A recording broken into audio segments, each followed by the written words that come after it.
Hello producers, it's Özgün here. In this tutorial, I'm gonna show you how I made the remake of Sandro Silva and AXMO, Heaven Hell. It's released on the Rave culture and I think the sounds are really good. The drop is amazing, so I just wanted to make a remake of it. If you're ready, let's get into that tutorial. So I'm gonna show you the track first. I just rendered it like this, not to get any lags. I'm gonna play the rendered version, then I'm gonna show you track by track, channel by channel.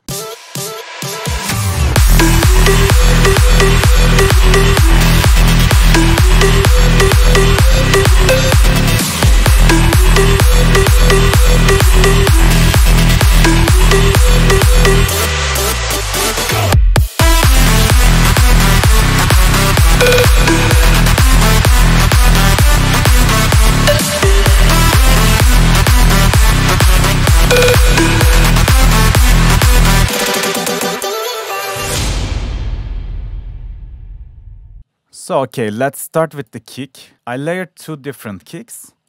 One is the Saber's kick. I found one of his high life videos. And I think the kick is not that accurate, but with the top kick, it's kinda mixing it well with the track. I tried to find the kick that is more accurate, but like this was the closest that I could find in my samples. So the kick normally sounds like this. And the key things in here, the kick was normally like this. But I wanted to make it with more body. That's why I normalize it and I just work with the in and out knobs like this. So I made the shape like a nice transient and a big body, but it should be finished like in the halfway, so my sub bass and the mid bass could find its spot in the mix. That's why like shaping the kick is always too important. But then when I like shape the in, I lose some of the transients and I just layer with some more Kashmir kick. There's only one EQ for both kicks. I boost some of the frequencies in the 10K area to give the transient a bit more presence.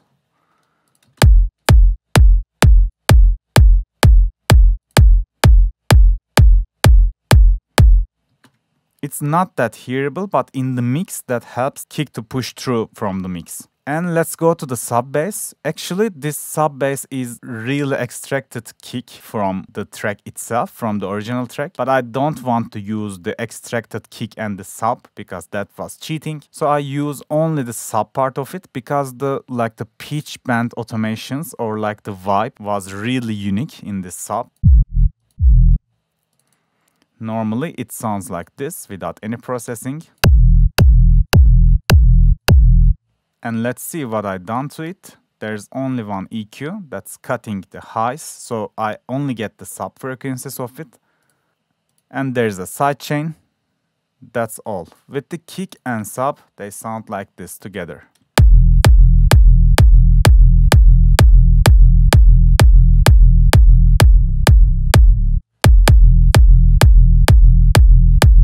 And I layered with some mid kick. This was the kick from Oli James' really old sample packs. They were free, as I remember, from his SoundCloud. I downloaded them like 2 years ago maybe, but this tonal kick was really fitting the vibe, so it sounds like this without the processing.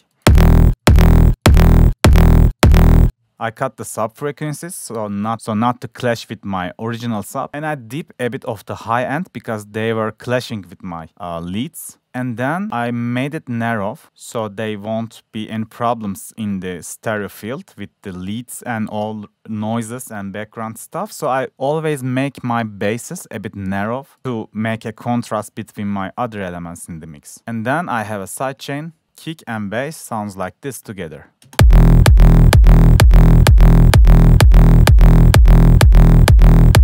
And also I tried this one too, to make the both kicks more short, because the original track got a shorter bass line, but I think like with or without it, it sounds good. So it depends on you. So after that, I just got some claps.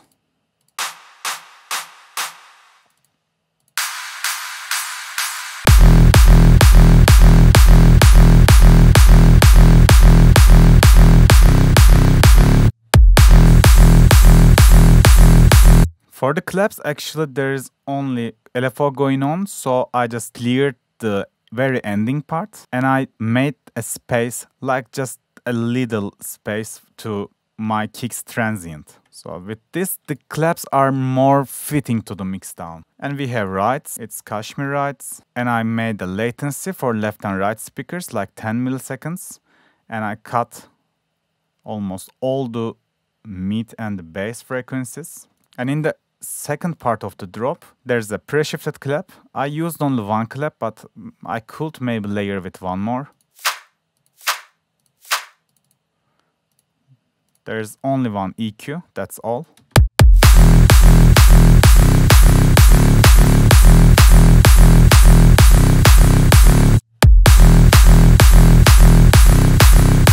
And I have some background stuff. Actually, I used two different exhausts.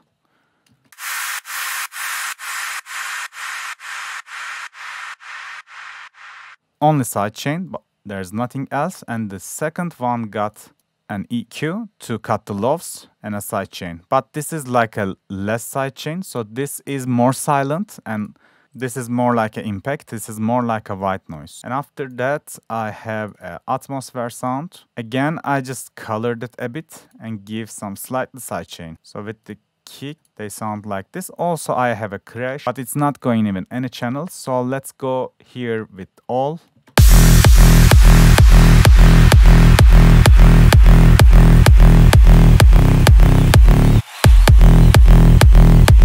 For the fills, I have this big snare.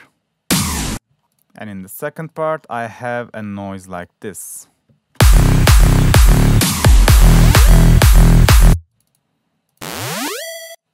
This was a Kashmir zip sound. I made it reverse, and that's all. And yeah, we can go to the leads now. So for the leads, there's three different leads going on in the drop. First is the plug parts, and we have some fill leads. And after that, we will have the big room style soul leads in the second part of the drop. For the plug part, let's hear how they sound.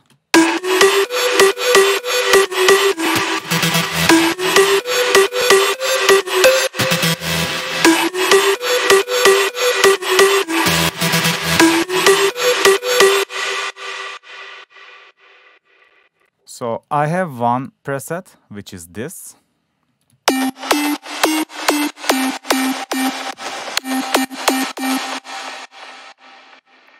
It's a really present, plucky sound, and I layered it two different Vengeance plug shots. One is this.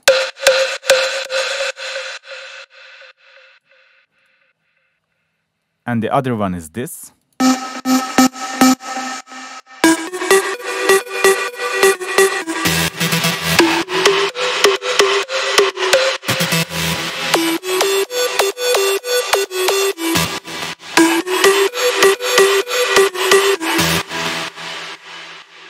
For the processing, I put all the plugs to the same channel. I gave them British clean camel crusher to make them more crisp, and to get some more body, I put some overdrive. And after that, I just made them a bit more clicky with a transient master, but you can use the FL Studio stock one too. I don't have it. And like I give it less sustain, so it's a bit acting like a compressor. And after that, I have some coloring EQ and stereo imaging.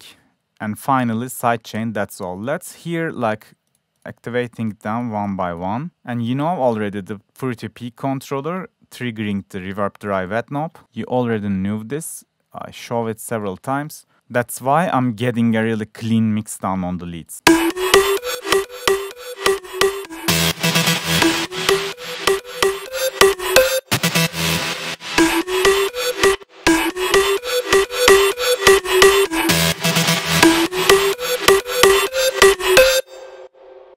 You can see how Blood Overdrive gives a nice body to the sound. Now let's see the magic of this.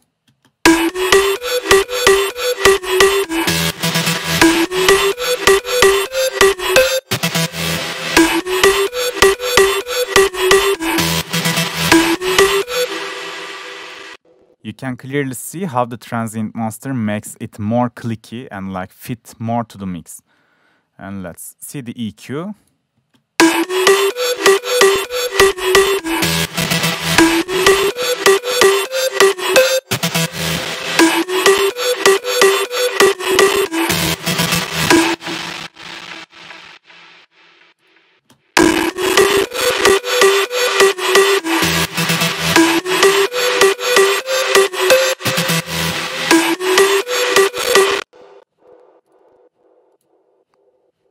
And there's one more thing to show you. The leads are, as you can see, all of them are going to the same channel, and this channel there's only a reverb. It's a really long, 8-second long reverb. So I just automated the wet note, and in the empty parts, like if there's a big gap between two notes, I give it some reverb. So that's why we are making and adding some cool ear candies to the sound.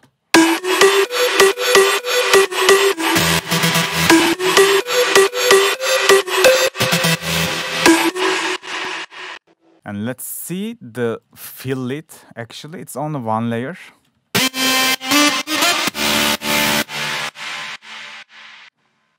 There's a camel crusher, overdrive, just an EQ to cut the lows, and I gave it 10 seconds of latency, like the Haas effect. Delay, reverb, that's all. Sorry, reverb and sidechain, that's all. And also I automated the panning of this, so it's a bit more interesting.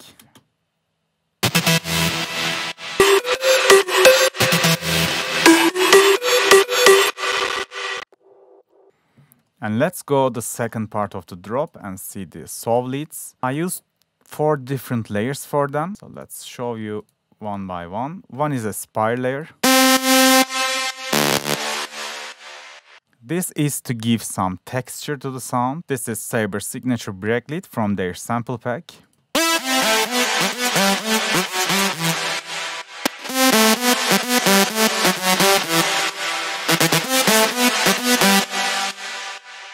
One more Saber's lead from, I think, Bertus sample pack. I only have 1 or 2 presets of it, so I don't know which pack is this.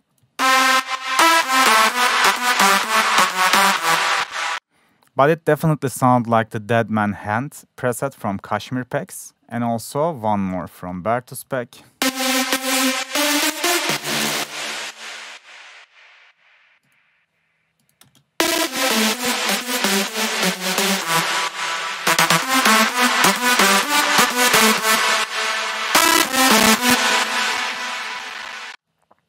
For the processing, we are using Camel Crusher, null tag character, just like slightly boosting the top end. And we have this EQ to boost the mids and the lows. One EQ, one more EQ to make the coloring and like adjusting the dips that are resonating. And delay, reverb, stereo imaging, and sidechain, that's all.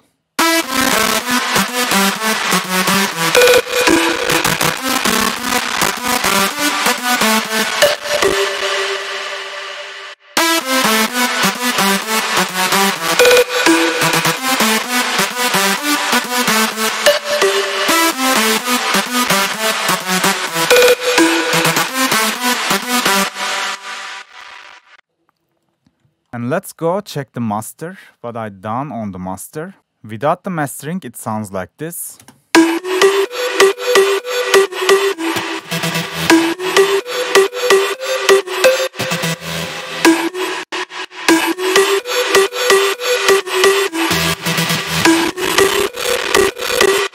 So let's go one by one to the master. Firstly, I have an EQ. I'm cutting the sides like till 150 and the mids like from 18K. And I'm reducing the output signal for 6 decibels, so I have more headroom to boost in the future VSTs. This was actually the Saber's mastering EQ, so that's why I really like to stick with it. And after that, I'm using a T-Rex multiband compressor, so it's boosting the top end of the track. So with it, it's really not that pleasant to the ear.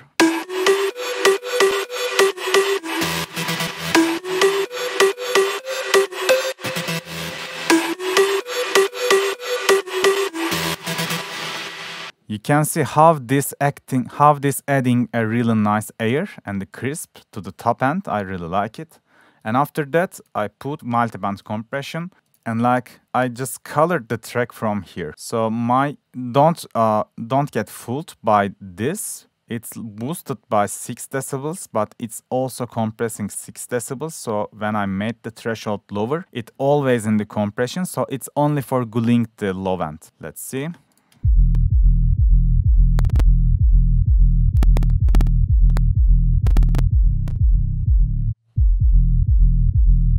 And for the other bands, I actually compressed and boost like as much as it sounds good to my ear. I didn't follow any rules on it. So my track was lacking of the highs, so I boost the highs like hell. I barely touched the low mids because like low mids always give some muddy end. It's gonna lag, but let's try to play it.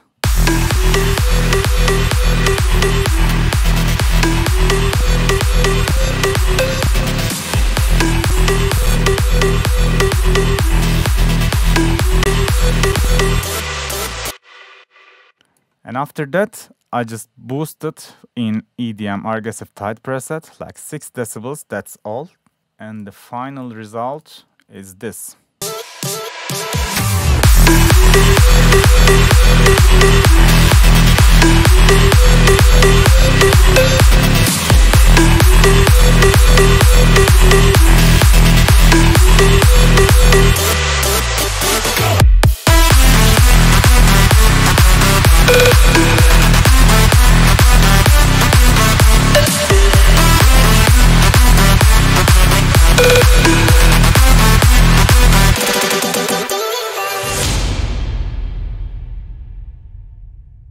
And last thing to say, when you render the track, it's gonna sound better than in your project, because like in the project, if you check this mixer, it's in the low. When you are playbacking in the real time, when you are producing, you are hearing this much quality. But when you're rendering, we are rendering in the maximum quality. That's why your renders always gonna sound good. Just a small tip before I finish the video. And also guys, if you join the second tier of the channel, you can get this FLP from me. Today that was it. Thanks for watching guys. See you on the next video. Bye bye.